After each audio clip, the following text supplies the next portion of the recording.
राम जी का स्वभाव कैसा है। देखो समझने की बात यह है सिर्फ कि कृष्ण जन्म के पहले राम जन्म क्यों आया। क्योंकि जिसने राम को जान लिया फिर वो कृष्ण को जानने में कुछ रह नहीं जाता।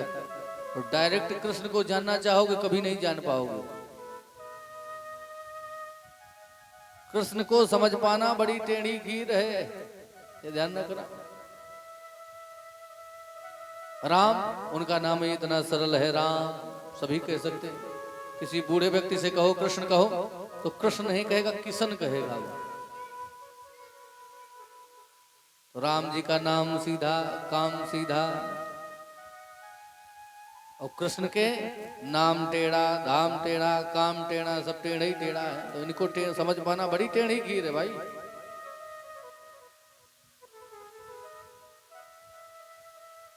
इसीलिए जिसने राम को समझ लिया है, जान लिया है, फिर उसको कृष्ण को समझने में जरा सी भी परेशानी नहीं हो। भगवान शंकर कहते भवानी से कि उमा राम स्वभाव जहि जाना, ताहि भजन तजी भाव नयाना। जिसने राम जी को जान लिया फिर कुछ जानने को शेष रह नहीं जाता। क्योंकि राम जी सरकार ऐसे हैं, सबके मनोरथों को पूर्ण करते हैं। छोटे से थे, राजा दशरथ बुलाते बेटा राघव भोजन का समय हो गया आ जाओ। मित्र मंडली के साथ में खेल रहे थे, नहीं आए। क्यों? पिताजी हमको बुला रहे हैं, मित्रों को तो बुलाना चाहिए था। ये भी तो हमारे साथ खेल रहे सुबह से, ये भी तो भूखे होंगे। नहीं आए। अंबा कौशल्या से कहा तुम ही लेके आओ। मैया तुरंत पहुंची। तुलसीदास जी महाराज कहते भोजन करत बोली जब राजा, नहीं आवत तज बाल समाजा।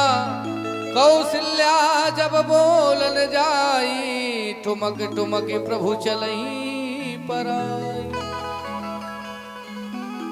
जैसे ही अंबा कौशल्या पकड़ने के लिए जाती, भगवान राम जी सरकार भागते हैं, लेकिन पकड़ाई भी दे जाते हैं। और पकड़ के ले आई, पकड़ जकड़ करके दशरथ की गोद में बिठा दिया। दशरथ ने बड़ी बड़ी भुजाओं से दोनों तरफ से पकड़ लिया राम जी सरकार को। आगे से भोजन का थाल रख दिया, छोटे छोटे ग्रास बना करके भोजन पवाने लगे राघव को। और राम जी सरकार भोजन पाने लगे। लेकिन राम जी सरकार इधर उधर तक रहे हैं कि निकल के भागा कैसे जाए। अचानक राजा दशरथ ने एक बड़ा ग्रास बनाया, अपने मुख की तरफ ले गए। तो जब ये मुख की तरफ ले गए तो एक हाथ ऊपर उठा और राम जी नीचे से बैठे थे, ऐसे ताक रहे थे। और तुरंत महाराज दाल भात हाथ में भरा और फैलाते हुए दौड़ लगाई। किसी ने कहा जब भोजन कर लिए थे तो फैलाते हुए क्यों जा रहे हैं? बोले काक भुसुंडी जी महाराज बैठे हो, कहते हमको भी जूठन प्रसादी चाहिए। तुलसीदास जी महाराज ने चित्र खींचा है वहीं पर। भोजन करत चपल चित इत उद दर्शन पाई, ओ भागी चले किलकत मुख दधियोदन लिपटाए। राम जी का स्वभाव कैसा है। मैया पकड़ने के लिए गई तो पकड़ाई भी दे दिए। दशरथ की गोद में बैठ करके पिताजी की गोद में भोजन भी कर लिए। काक भुसुंडी ने कहा महाराज हमको जूठन प्रसादी चाहिए, तो उनको जूठन प्रसादी भी पहुंचा दिए। मित्र मंडली खेल रही होगी तो हमको भी चलना चाहिए, तो दौड़ लगा के वहीं पहुंच भी गए। ये राम जी का स्वभाव है, जो सबके मनोरथों को पूर्ण कर दे, ऐसा स्वभाव है मेरे राम का। इसीलिए बाबा शंकर कहते उमा राम स्वभाव जहि जाना, ताहि भजन तजि भाव नयाना। जिसने राम जी के स्वभाव को जान लिया फिर शेष कुछ जानने को नहीं रह जाता। रामायण की कथा तो आप लोगों ने सुनी है।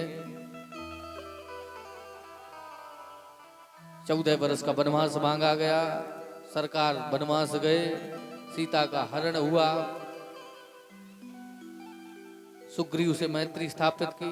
हनुमान जी ने पता लगाया, लंका पर जाकर के महाराज पुल का निर्माण किया और जाकर के लंका में रावण के सहित सारी लंका को विध्वंस किया। और 14 वर्षों के बाद लौट करके सरकार आए अयोध्या में, तो उनका राज्याभिषेक हुआ। प्रेम चलो अयोध्या नाथ की। अरे उनके तो कहां तक चरित्र गाएं। चरितम रघुनाथस्य शतकोट प्रविस्तरम एकैक अक्षरम पुंसाम महापातक नाशनम। हरि अनंत, हरि कथा अनंता। अगर रामचरित्र में प्रवेश कर जाएंगे तो इसी में बने रहेंगे, कृष्ण कथा में नहीं पहुंच पाएंगे। इसलिए राम जी सरकार को यहीं से प्रणाम करते हैं। अब चलते हैं श्याम जी सरकार के पास। भगवान नारायण की नाभि से कमल, कमल पर ब्रह्मा, ब्रह्मा के पुत्र हुए अत्रि, अत्रि के हुए चंद्रमा, जिनसे चला चंद्रवंश, चंद्रमा के पुत्र हुए बुध, और बुध ने